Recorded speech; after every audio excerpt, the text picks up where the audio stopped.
അനന്തരാവകാശ സ്വത്തുക്കൾ, വാപ്പയുടെ ഉമ്മയുടെ അനന്തരാവകാശ സ്വത്തുക്കൾ കൈയടക്കി വെച്ചവരുണ്ട്.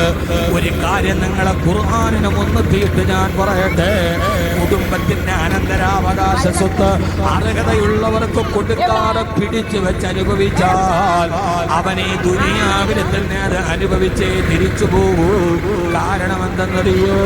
ആ തീരുമാനം, ആ കണക്ക് പറഞ്ഞത് അല്ലാഹുവാണ്.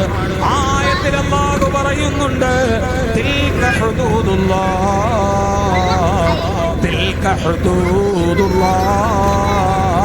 ഇത് അല്ലാഹുവിന്റെ ഹുദൂദാണ്, ഇത് അല്ലാഹു പരിധി പറഞ്ഞതാണ്, ഇത് അല്ലാഹുവിന്റെ നിയമമാണ്. ഒരായത്തിന് തന്നെ അനന്തരാവകാശം പറഞ്ഞിട്ട് അല്ലാഹു പറയുന്നുണ്ട്, അനന്തരാവകാശം കൃത്യമായി അനന്തരാവകാശികൾക്ക് കൊടുക്കണം.